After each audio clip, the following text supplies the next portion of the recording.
Good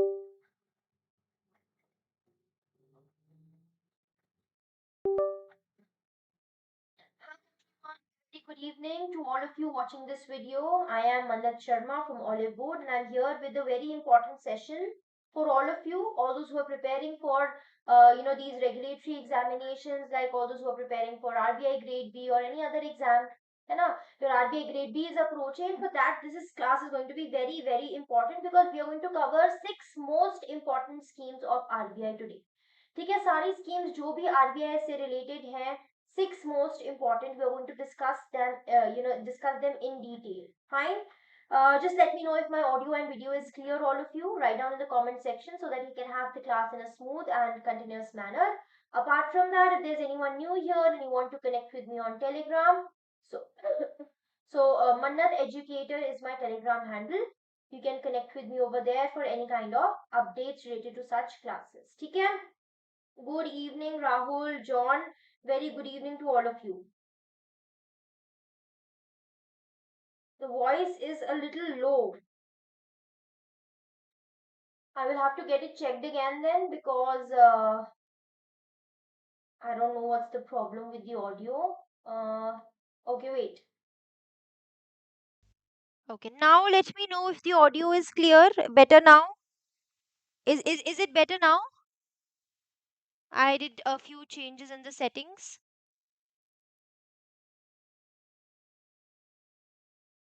Is it better now, Rahul? Just let me know for once and then we'll begin.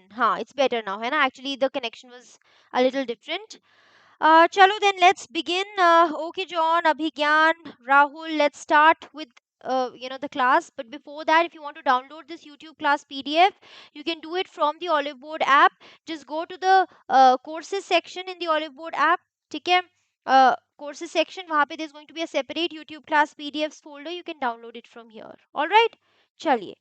Now the first important scheme is your liberalized remittance scheme.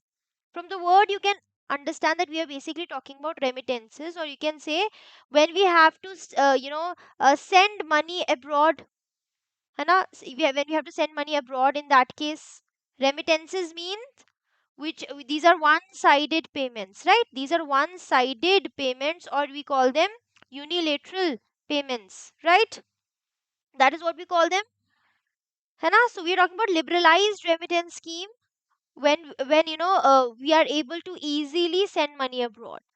Now this liberalized remittance scheme was launched in the year 2004, which is implemented by RBI, and the objective is to liberalize foreign exchange regulations. That foreign exchange related regulations should be liberalized. It should be easy so that it is easier for for sending the money abroad, so that there is smooth transfer of funds abroad by the Indian residents. So this is basically talking about outward remittance.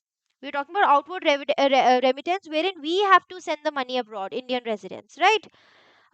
Good evening, Pranay. ठीक है? What are the features of this scheme? Firstly, let's talk about the remittance limit. It is $250,000 per financial year. Pehle this limit was only 25,000 US dollars. That means you could send only 25,000 US dollars abroad. This was the limit per year. But now this limit has been increased to 250,000 US dollars.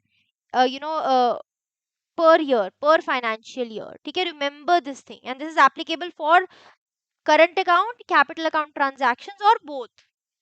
Okay, in BOP we study about the types of accounts. We have current account, we have capital account, and we sometimes write the financial account also separately, though you can together call them capital account only, right? So capital account deals with wherein there's a change in the assets and liabilities of the nation, and current account are the recurring transactions, like import and export of goods and services. They come under the current account. But for example, we are buying shares of some company, that comes under capital account. When we are investing in some other country, that comes under your capital account. So this $250,000 limit is for both current account as well and capital account as well. Fine. Now what is the eligibility under this scheme? It is available to all resident individuals, including minors. Acha, can anyone tell me what is the difference between a resident and a citizen? Because the word citizen is not mentioned over here. The word resident is mentioned over here. Can anyone tell me that when we talk about when we use the word resident, what does it mean over here? Available to all resident individuals, including minors. Minors are children below 18 years of age. For minors, the LRS declaration form must be countersigned by the natural guardian. So for the minors, the guardian has to sign a declaration form. Right. Then we have this PAN requirement. PAN is required. Your permanent account number is mandatory for all transactions. And transactions are facilitated through these authorized dealers. Those dealers who have been authorized by the Reserve Bank of India. ठीक है? हाँ जी. So, uh, Anurag is saying voting rights for citizens. Resident includes citizens and foreigners living in India. Resident just residing in a country. Good evening, Anurag.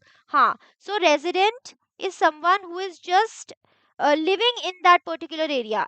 That person might not have the citizenship of India, but a resident is that the economic business, or that person is currently staying in India. Citizen is when you have proper citizenship of the country. You can be a citizen of US, but you can be residing in India, like that. Okay, so this is available to all resident individuals, including the minors. Okay. Now, what are the prohibited transactions under LRS? You have to remember these details, because directly in the MCQs they can give you statement based questions. Statement based question can be there, and they can directly ask you. Okay. Now, what are the prohibited transactions under this liberalized remittance scheme? That means, when can you not send the money abroad? Any transaction that is specifically prohibited or restricted under Schedule 2nd of FEMA. So, in your FEMA rules, Foreign Exchange Management Rules 2000, whatever items or whatever transactions have been written which are prohibited in, and they are written in which schedule? Schedule 2. They will not be applicable under your LRS scheme. Okay? Margins or margin calls to overseas exchanges or foreign counterparts. Purchase of foreign currency convertible bonds issued by Indian companies in the overseas secondary market, trading in foreign exchange abroad, capital account remittances, which are identified by Financial Action Task Force as non cooperative, transfers to individuals or entities identified by RBI which pose high risk and they might be terrorism related activities, or gifting in foreign currency by one resident to another resident for credit to the latter's foreign currency account. These are the prohibited transactions under your liberalized remittance scheme. Remember these things, okay? A resident is person who lives more than 182 days in a year. Okay, Shrishti. There are a few conditions for residents, like 182 days or more, and few others. Citizens have all fundamental rights. Exactly, Rahul. Very good. What are the other key provisions under your LRS scheme? Firstly, investment income. Investors who are remitting funds under LRS, they may retain and reinvest income earned from investments made abroad. So they can reinvest or they can retain their money from any kind of investment which they have made abroad. Fine, investment income is basically what you are earning from your investments. Right? Secondly, unused foreign exchange. If you are not reinvesting your foreign exchange, it must be repatriated and surrendered to an authorized dealer within 180 days of receipt. So once you have received once you have not reinvested, suppose you're getting investment income and you have not reinvested it anywhere, you have to give it to or surrender it to an authorized dealer within 180 days of receipt. ठीक है? Acha, what is going to be the frequency of remittances? How many times you can send? There's no cap on the remittances. Okay? You just have to,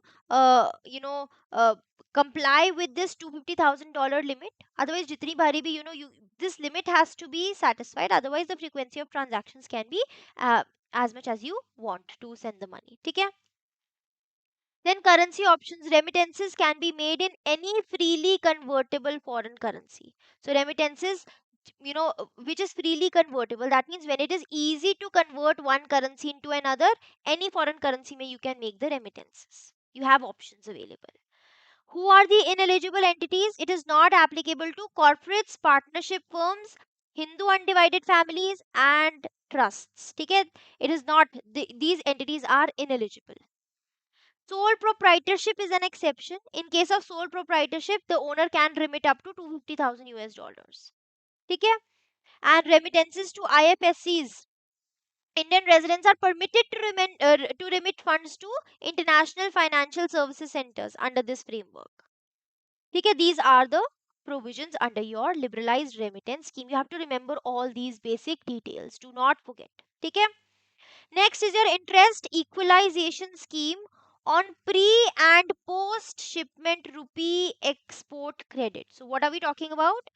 Export purpose के लिए the credit which is offered or the loan which is offered, उसमें we are going to equalize the interest. Equalize the interest. That means we are going to subsidize this interest for pre and post shipment. So if you want to export and for that you want credit, then pre होए या फिर post shipment हो, पहले goods बेचने से पहले और goods बेचने के बाद जो इंटरेस्ट मिलता है वो कम हो, वो इक्वलाइज हो जाए. That is what is this interest equalisation scheme on pre and post shipment rupee export credit. ठीक है, let's try and understand this in detail.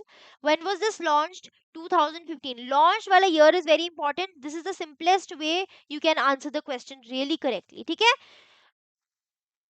launched or you can say introduced in 2015. Nodal ministry is Ministry of Commerce and Industry. Implementation is via Reserve Bank of India. ठीक है, and it is implemented through public and private sector banks which provide these pre and post shipment export credit, that too in Indian rupees. So if any bank, private sector or public sector, is providing export credit, those loans for export purposes in Indian rupees, they are going to help RBI implement this scheme. ठीक है, the objective is to provide exporters from selected sectors and all MSME manufacturer exporters access to pre and post shipment rupee export credit at lower interest rates. That if they want credit pre shipment or post shipment, they can get that credit at a lower rate of interest. And this is to enhance global competitiveness, because if rate of interest is reduced, that means with reduced with lower rate of interest they will be able to take more loans. If they will be able to take more loans, that means they will be able to invest more money in their business or for exports. And what is the importance of exports? I've always explained that when we talk about aggregate demand, it is equal to C plus I plus G plus net exports. So when exports increase, aggregate demand increases. When aggregate demand increases, GDP increases. And we know when GDP increases, your national income increases and your economic growth increases. This is the significance. ठीक है, and when exports increase, your competitiveness in the global economy also improves. Right? Yes, they are considered MS. Yes, even IFSC gift city may be, these are in LRS. This was mentioned over here. Remittance to IFSCs. Indian residents are permitted to remit funds to IFSCs. ठीक है MS? चलिए. So what are the key features of this interest equalization scheme? Majorly, we just have to make the export loans, the loans that we provide to the exporters, cheap for them, है ना? To enhance their export competitiveness. Focus is mainly on the labor intensive sector. So a statement can be made that the focus of the interest equalization scheme is on the capital intensive sectors. ऐसे करके statement they can make. But here you have to remember, for the labor intensive sectors like textiles, leather, handicrafts, etc. Fine. Who runs it? DGFT, Directorate General of Foreign Trade, and RBI. They jointly monitor it. Who? DGFT, Directorate General of Foreign Trade, and RBI. ठीक है. Now, what benefit is given to them? What benefit is given to the exporters? They usually take loans for pre shipment before sending the goods or post shipment after sending. Why post shipment? Because payments take time. They are going to send their money, it will take time for us to receive it. So, loans, people take loans in that case. Okay, so this loan that you take from the banks, this is subsidized under your IES scheme. What are the rates? 2% for manufacturers and merchant exporters in 410 specified product categories as per the HS codes. HS in the sense harmonized system of nomenclature codes. Do you know what is HSN? Can anyone tell me what is the meaning of HSN? HSN codes you might have heard, or HS codes, HSN codes. What is the meaning of HS here? Harmonized system of nomenclature. So what they are saying is 2% rate is going to be for manufacturers and merchant exporters in 410 specified product categories under the HSN codes, and 3% for MSME manufacturers no matter which product they export. Okay? What are the recent changes from financial year 23-24? Banks cannot overcharge, and if a bank charges repo rate, whatever the repo rate is, plus more than 4%, then it will face restrictions. So they can basically not misuse this scheme.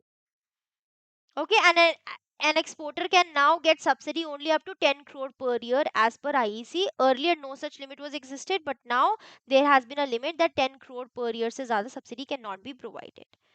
Fine.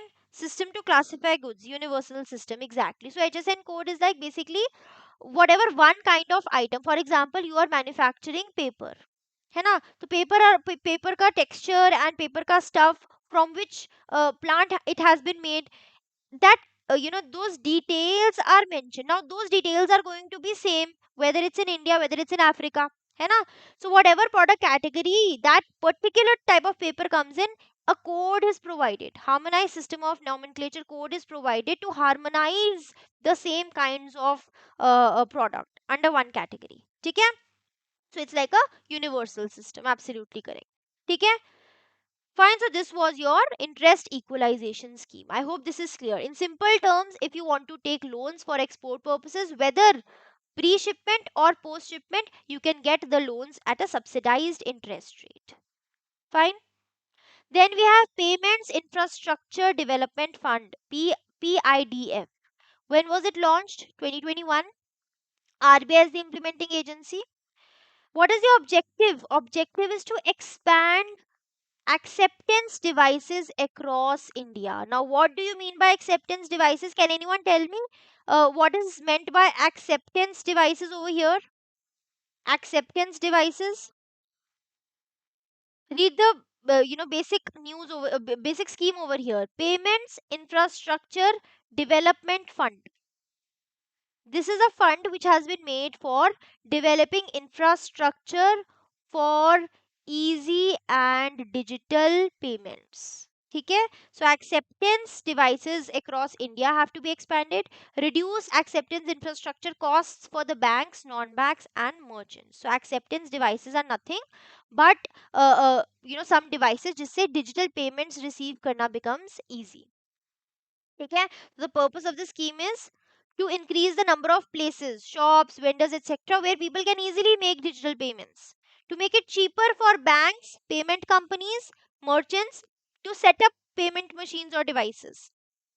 Okay, so we are basically talking about acceptance devices, which are POS machines, QR codes, and all. These are acceptance devices. Okay?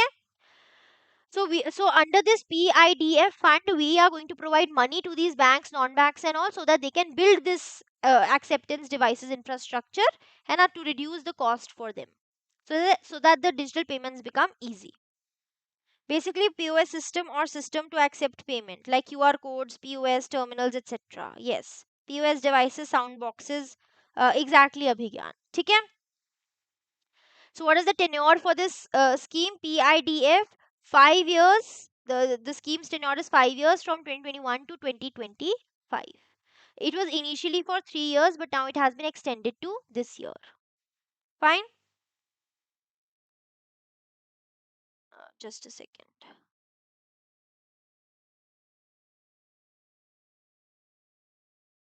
चलिए. What are the target? Add 30 lakh new touch points every year. So what is the target? 30 lakh new touch points every year should be added. And geographical focus, where are we going to focus? In tier 3 to tier 6 centers. Again, these details are important because they can ask you directly in the MCQs or the statement based. ठीक है? Tier 3 to tier 6 centers में The focus is going to be on these centers. PM Swanidhi and PM Vishwakarma beneficiaries in tier 1 and tier 2 centers. Special focus is going to be on northeast states plus JNK and Ladakh. ठीक है? Then, what are the covered devices under PIDF? Firstly, we have physical devices. Secondly, we have digital devices. So, physical devices are card based, like point of sale machine. You can swipe your debit or credit card, or mobile POS, a point of sale machine, small portable device which is linked to a phone only. है ना? Then GPRS or PSTN terminals, older card machines using SIM or telephone line. All these physical devices to be established. Apart from that, digital devices like QR code payment systems. है ना? Thirdly, contemporary modern devices. There are certain modern devices also. So apart from physical devices and digital devices, there are contemporary modern devices also, like Soundbox, a small speaker that confirms UPI QR payments instantly with a voice alert. Up to we are seeing this Soundbox in almost every shop, है ना? Then Aadhaar enabled biometric device which is used for Bheem Aadhaar Pay. Customers pay by fingerprint which is linked to Aadhaar. Right? ठीक है?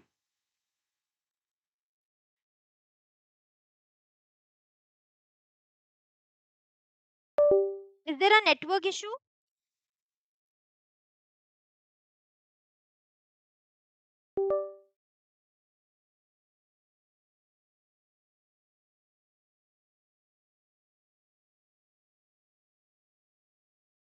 अच्छा, there is not a network issue, right? चलो ठीक है. I thought there is a network issue. ठीक है, okay सत्य.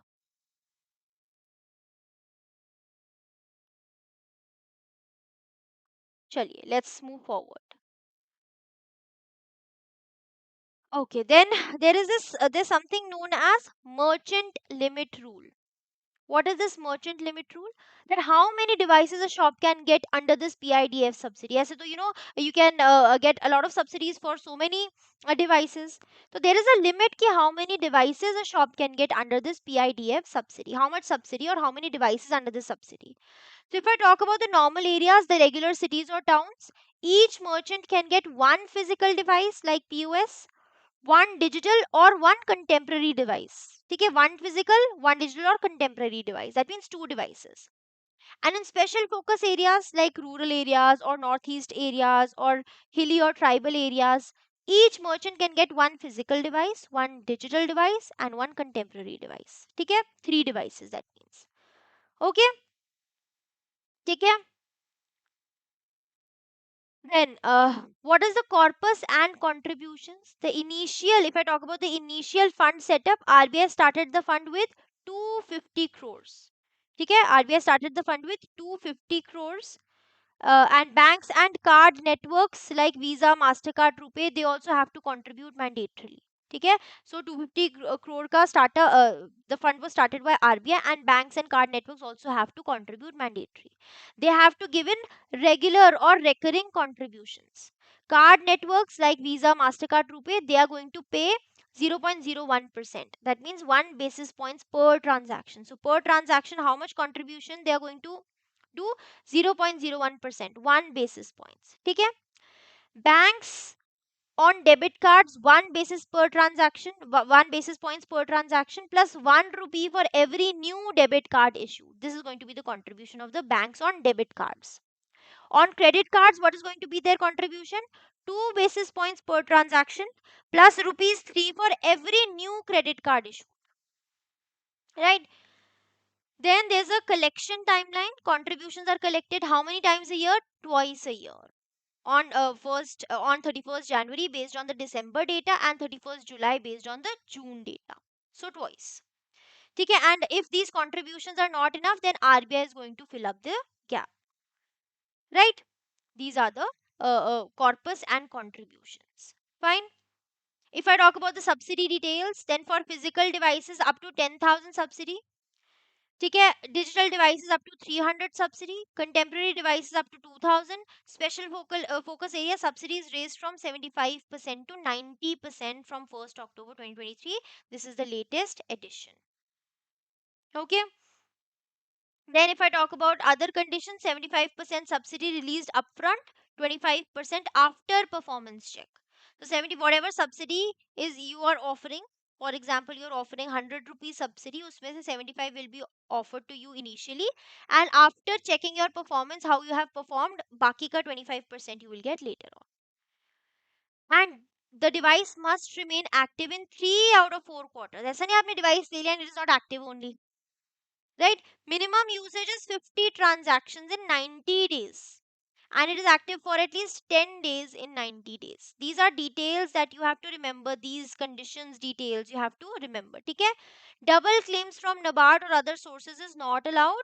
And if I talk about the governance structure, it is managed by an ex officio advisory council. Okay? That was related to your uh, uh, payments infrastructure development fund. Okay? I hope it is clear to all of you. Then we have the lead bank scheme, again very important. I'm sure everybody has heard of it also. This idea, of this lead bank scheme. This idea was from the Gadgil study group in 1969. So this is very old. And Professor D.R. Gadgil had headed this group, Gadgil study group, and they had recommended and brought in this idea of lead bank scheme initially. Later on, we had this Nariman committee on branch expansion of PSBs. They recommended this service area approach, that each bank should take responsibility of specific districts as a lead bank. So every bank should take a responsibility, should lead in a particular area. Okay, this was introduced by RBI in December 1969. It was last reviewed by a high level committee in 2009, chaired by Srimati Usha Thorat, former Deputy Governor of RBI in 2009. Okay, so under SSA, each bank branch in rural service area approach, we're talking about the service area approach. Under this service area approach, each bank branch in rural and semi-urban areas, they were designated a surface, to serve a particular area. 15 to 25 villages to be covered, and that branch is going to be responsible for meeting all the bank credit needs and all in that particular area. So it was acting like a big brother. This lead bank was acting like a big brother. So the implementation mechanism follows a bottom up approach. So there is this top down approach, or you can sections. We try to implement things from the bottom. That is what is the bottom up approach under this lead bank scheme. Okay, so this lead bank scheme, it follows a bottom up approach, uses potential linked credit plans, PLPs. What is this potential linked credit plans? It is a decentralized credit planning to map development potential through bank credit. What all does it consider? Like physical potential, infrastructure, market facilities. NABARD ensures PLPs are practical and focused, and it helps, enables banks to prepare their branch credit plans. Okay? And they focus on reducing carbon footprint, preventing the overuse of fertilizers, ensuring efficient use of water, tackling agricultural pollution issues. So all these things are going to be tackled. Then we have the retail direct scheme, again very very important. See, pehle what used to happen is that government securities hai, they were only brought by the institutional buyers. It was only brought by the institutional buyers or the institutional securities. Okay, we retail investors can directly invest in government securities.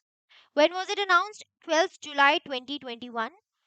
Okay, November 2021 May it was launched, and the purpose is to allow individual investors like us, not just big institutions, to directly buy these government securities. There's no need for any middleman like banks, brokers, mutual funds. We can directly buy government securities. Okay, that means now government bonds are accessible to the common citizens. And this democratizes the ownership. That means not just big players now, small savers, they can also earn. They can also own government debt. They can also be a part of the government debt. And this widens the bond market participation, because we individuals are also able to invest now. Okay? So this is what is called your retail direct scheme. Okay, so government securities are very very important. They can be short term, they can be long term. Short term in the sense like T bills and all. where maturity is less than 1 year. Long term, more than 1 year, and we call them usually as bonds or debt securities. Okay, these are tradable instruments which are issued by the central or the state governments to raise money. Okay, is it lagging?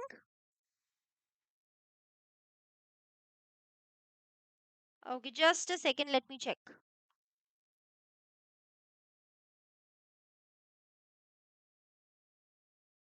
Is it fine now, everyone? Is it okay?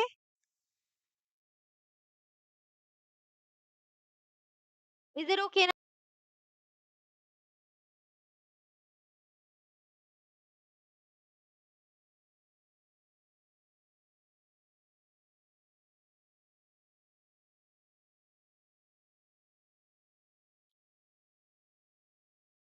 अच्छा बीच में it's lagging. अच्छा it's fine now. चलो ठीक है. So government securities are basically the government uses these securities to raise money. Okay, to raise money. What are the securities covered under the scheme? Government of India treasury bills, Government of India dated securities, sovereign gold bonds, state development loans. Now, why are these government securities so important? Because they are backed by the government. They have sovereign banking, and these are considered as the safest assets. ठीक है?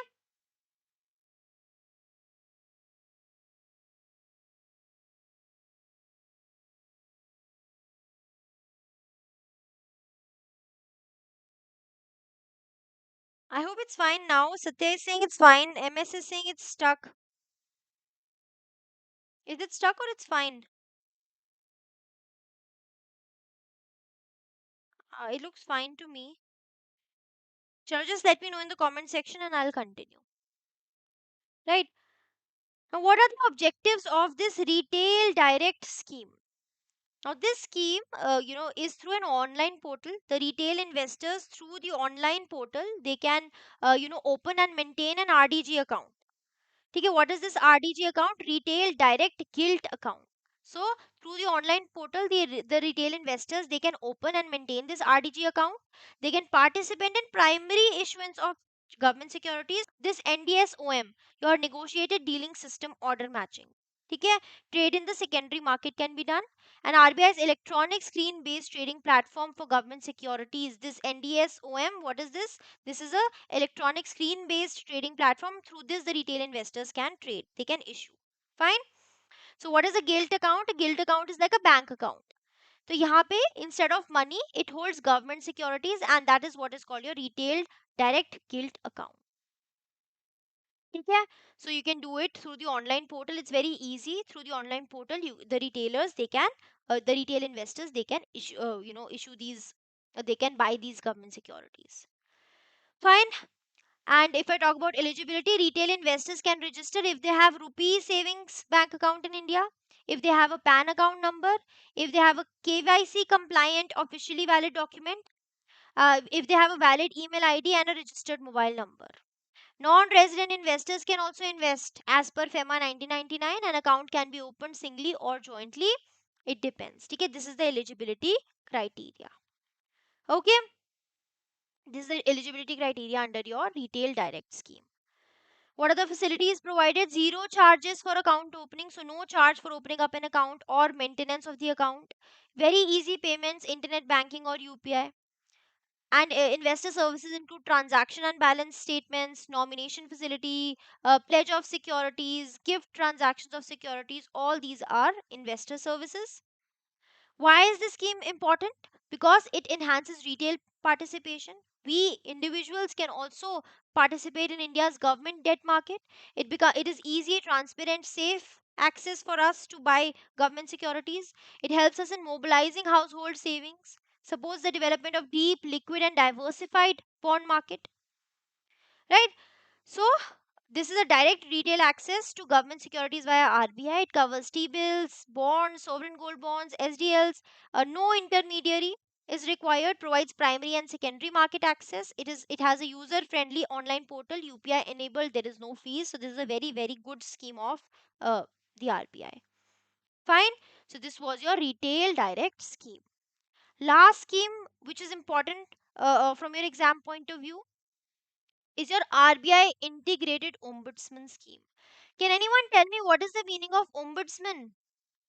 What is the meaning of ombudsman? Why? See, the word integrated is over here. That means we had many schemes related to ombudsman. And that is what it means, right? Uh, Earlier, RBI had separate ombudsman schemes.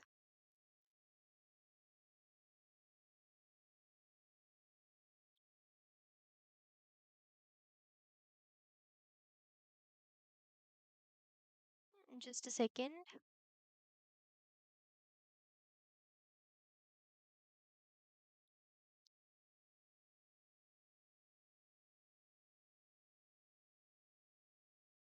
Anurag is asking SDL, state development loans. SDLs are state development loans. Okay, Anurag? SDLs are state development loans. Chaliye, so we are talking about RBI integrated ombudsman scheme. So tell me, first of all, anyone, what is the meaning of ombudsman? Here we are talking about RBI integrated ombudsman scheme. That means pehle we had many schemes related to ombudsman, but now we have integrated it. RBI has integrated it and all these ombudsman schemes, and we have this one scheme. Okay, so we had separate ombudsman schemes for banks, for NBFCs, for digital payments. And because of this, the customers, they often face rejection of complaints on technical grounds, like filing under the wrong category. So they were facing these, rejection of complaints. Very limited reasons were allowed for challenging a bank or NBFC's decision. And because of this, grievance redressal became very complex. Because now there is a new approach. RBI launched this. The theme was one nation, one ombudsman. So there's going to be one single platform, one integrated ombudsman scheme. Okay, now customers, they do not need to worry about which scheme to approach. They have to just approach one scheme for the complaints. Okay, official who investigates and resolves complaints made by the individuals. Absolutely correct. So ombudsman is a person, a government official, who is responsible for addressing the complaints from the public against various public organizations. So what does an ombudsman do? It resolves these complaints and all from the public. Okay. This is a Swedish concept, and this was launched in 2021. The objective is cost free redress of customer complaints involving deficiency in services rendered by entities regulated by RBI. So, if the complaint is not resolved to the satisfaction of the customer or not replied within a period of 30 days by the regulated entities like banks, NBFC, and all, in that case, you can approach this integrated ombudsman scheme. Ombudsman meaning grievance solver. Ha, yes, Satya, very good. ठीक है? We have section 35A of Banking Regulation Act of 1949, section 45L of RBI Act 1934, section 18 of Payment and Settlement Systems Act of 2007, wherein these things are applicable. ठीक है? Fine.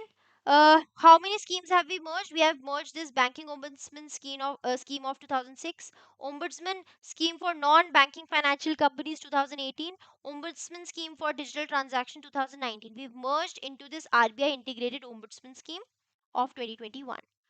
Ticket also includes additional regulated entities like non-scheduled UCBs with a deposit size of 50 crore and above, credit information companies. ठीक है? Then an alternative grievance redressal mechanism has also been established. Consumer Education and Protection Department has been made against regulated entities who do not fall under this ombudsman scheme. So all those regulated entities which do not fall under this scheme, we have a separate alternative grievance redressal mechanism, CEPD. And the tagline is one nation, one ombudsman. ठीक है? I hope this is clear. So what is then there is this RBI alternate grievance redress framework, AGR framework. This is RBI's system for handling customer complaints against banks, NBFCs and payment companies. There are three parts to this framework. This is to resolve the grievances. Three main parts. Firstly, we have the RBI ombudsman. The work under this RBI integrated ombudsman scheme 2021, this is under this RBIOs are under this RBI integrated ombudsman scheme. They handle complaints covered by that scheme, like issues with the banks, NBFCs, digital payment operators. We have CEPCs, Consumer Education and Protection Cells, which deals with complaints that are not covered under this first part. ठीक है. Then thirdly, we have Consumer Education and Protection Department, CEPD. This supports appellate authority. It has authority, appellate authority. Fine. ठीक है. So this is the RBI alternate grievance redress framework. Under this we have RBI Ombudsman, we have the CEPCs, we have CEPD. Fine. And are all regulated entities covered under RBIOS 2021? It covers all commercial banks, NBFCs, payment system participants, most primary urban cooperative banks, credit information companies, remember, which all are included, which all regulated entities are included. And who is an RBI ombudsman? RBIO, a senior official of RBI appointed by RBI to redress the complaints from customers of the regulated entities against deficiency in service, that you're not providing the service properly, defined under clause 3(1)(g) of the RBIOS 2021. ठीक है. Deficiency in service means shortcoming or inadequacy in financial services. When there's a problem in providing financial services, that is what is meant by deficiency in service. ठीक है. So, what are the benefits of this 2021 or AGR framework? It has simplified processes, centralized the receipt of physical and email complaints, brought more regulated entities under its ambit, done away with limited grounds of complaints. So, lodging complaints have become very easy, and now grievance redressal has become very easy. Okay, we have this 24/7 online CMS portal wherein complaints redressal has become very easy. Okay, and if we talk about the CMS portal, it has been simplified. A complaint can be filed on the CMS portal from anywhere in the country. One address and one email for lodging or physical or email complaints from anywhere in the country, automatic acknowledgement of the complainant, facility for real time tracking, convenience from one nation, one ombudsman approach, facility for online submission of additional documents, detailed letter intimating decision, facility for online and voluntary feedback. These benefits we've got through the CMS portal, online portal, wherein you can, uh, uh, you know, uh, put up your grievances in an online manner. Okay, in the online portal. Okay. Then we have the Centralized Receipt and Processing Center, CRPC, which is set up by RBI in Chandigarh. What is the Centralized Receipt and Processing Center?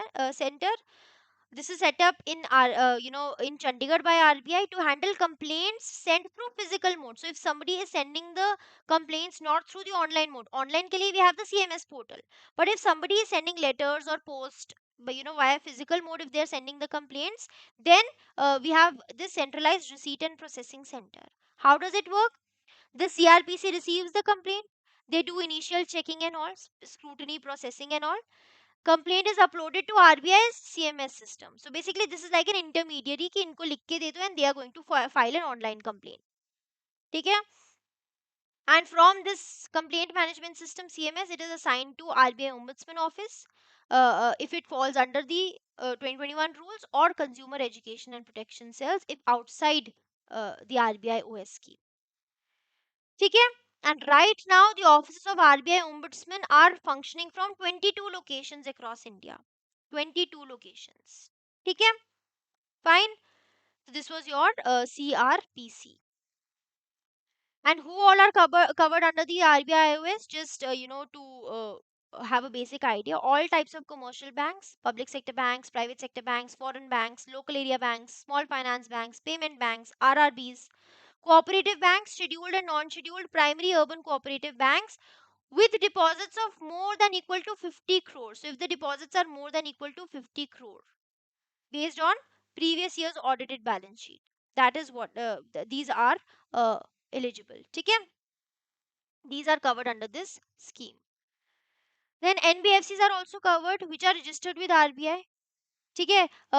Includes NBFCs authorized to accept deposits. Only those NBFCs who are authorized to accept deposits. Usually NBFCs do not accept deposits, but those who are authorized to accept deposits or having customer interface with asset size more than equal to 100 crore. These again details are very important. They can directly ask you. Who are excluded? Which kind of NBFCs are excluded? Housing finance companies, core investment companies, infrastructure debt fund companies, NBFC infrastructure finance companies, companies under resolution, liquidation, or winding up, or other NBFCs which are specifically excluded by RBI. ठीक है? Then system participants, payment system operators are also included. Banks and non-banks which are regulated by RBI, which are handling payment systems. So it includes entities issuing prepaid payment instruments and facilitating transactions through NEFT, RTGS, IMPS, UPI. Bharat Bill Payment System, Bharat QR Code, AEPS. All these are included. All these are regulated. Apart from that, we have credit information companies also, which are registered under Companies Act 2013 and are granted a certificate of registration under the CIC Regulation Act of 2005. All these are included under your ombudsman scheme. ठीक है? And then what kind of complaints are not covered? Just read out these briefly. For example, complaints which are filed directly with ombudsman without first being taken up with regulated entity. So pehle the first step is that you go to the regulated entity only, whatever problem you are facing, then you go to the ombudsman. Directly ombudsman ke paas jaoge and the regulated entity does not know about it only, that kind of complaint cannot be filed. Complaints which have been lodged with the regulated entity, but a period of 30 days has not elapsed. So basically, you have the regulated entity has 30 days of time frame to resolve the complaint. पता चले अभी you've told the regulated entity 5 दिन बाद ही you are going to ombudsman है ना कि my complaint is not solved. So you have to wait for the 30-day window. Complaint made after 1 year from the date of receipt. Problem आज हुई है 1 साल बाद जाके you are telling that ombudsman कि मुझे ये problem है. ठीक है? फाइन. सो जो डेट है उसके 30 डेज के within you have to, date of receipt के 30 डेज के within you have to file the complaint. Complaints which have already been dealt with by ombudsman, तो अगर किसी ओम्बुड्समैन या सीईपीसी ने ऑलरेडी सॉल्व कर दिया then that is not applicable. Complaints related to commercial decision of regulated entity, जैसे grant of loan, उससे related grievance can not be there. Complaints related to any dispute between a vendor and a regulated entity. Complaints addressed to other authorities, not directly addressed to Ombudsman. Complaints raising general grievances against management or executives. Complaints pertaining to a dispute in which action initiated by a regulated entity is in compliance of the orders of any statutory or law. Complaints in which alleged deficiency in service relates to an entity not regulated by RBI. So, problem is related to an entity which is not regulated by RBI, then you cannot go under this scheme. Complaints related to disputes between regulated entities. Complaints related to any dispute involving employer employee relationship. Complaints pending before a court, tribunal, or arbitrator. Complaints that are abusive. Complaints made after the expiry of the period of limitation. Complaints with incomplete details lodged through an advocate. Complaint in nature of offering suggestions or seeking guidance or explanation. All these are not included under your ombudsman scheme. Okay? Keep this in mind. Then, can RBI ombudsman reject a complaint at any stage? Yes, they can reject. As per which clause? Clause 16 of the RBI ombudsman scheme. Okay? They can only reject if complaint is non-maintainable under clause 10 of RBI, this integrated ombudsman scheme, is in the nature of offering suggestions, is in the opinion of ombudsman, there is no deficiency in service, कोई problem ही नहीं है, जबरदस्ती complaint file कर दी. Compensation sought for the consequential loss is beyond the power of ombudsman. Ombudsman भी कुछ नहीं कर सकता उसमें. Complaint is not pursued by the complainant with reasonable diligence. कोई reason ही नहीं है अच्छे से, you have not justified it. Complaint is without sufficient cause. Complaint requires consideration of elaborate documentary, oral evidence. Proceedings before ombudsman, they are not appropriate. जो भी आप evidence लेके के आए हो, that is not appropriate. In the opinion of ombudsman, there is no financial loss or damage. कोई loss ही नहीं हुआ, कोई damage ही नहीं हुआ ombudsman की नजर में. Then that complaint can be rejected. So this was your last scheme. ठीक है. इसके अलावा if you talk about compensation, कि आपने complaint find कर दी and you have to be compensated for it. Excuse me. And you have to be compensated for it. तो no monetary limit on disputed transaction. अगर कोई disputed transaction है, no monetary limit. Otherwise compensation limit is up to 20 lakh for financial loss and 1 lakh for harassment, mental agony expenses. अगर आपने complaint file की है and वो जायज निकली तो 20 lakh for financial loss, 1 lakh for harassment, mental agony expenses. ठीक है. what are the benefits of this scheme? Centralized complaint system है हमारे पास, CMS portal. ठीक है, this is the portal. No jurisdiction barriers, आप कहीं से भी फाइल कर सकते हैं. रियल टाइम कंप्लेंट ट्रैकिंग हो जाएगी, automatic acknowledgements, single email postal address रहेगा, uploading additional documents online only, voluntary feedback option is also available. ठीक है. So these were the 6 important schemes of RBI. ठीक है. Very very important from your exam point of view. If there is anyone who wants to connect with me beyond these sessions, then Mannat Educator is my telegram handle. You can connect with me and I will keep bringing in such sessions which are very very important from your exam point of view. बस आप तैयारी अपने अच्छे से कीजिए, download this PDF है ना, and read this scheme in detail. इसको आप अच्छे से कर लीजिए. जो ये 6 स्कीम्स हैं, वेरी वेरी इंपॉर्टेंट, यहाँ से आपको क्वेश्चंस आ सकते हैं. And just let me know whether you guys have understood everything और not. Just let me know in the comment section and then we can end the session over here. ठीक है. Hello Madhur, I am good. How are you? No, no, I am absolutely fine. Thank you. Is everything clear, everyone? Just let me know in the comment section. If there is any doubt, you can ask me. Otherwise, we are going to end the session over here. ठीक है.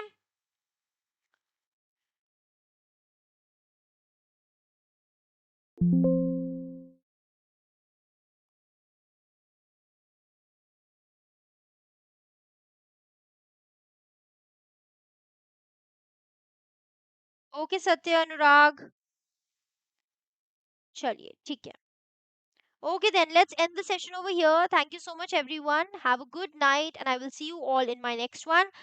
Till then, keep studying, and I wish you all the best to everyone. Take care. Thank you, and bye bye.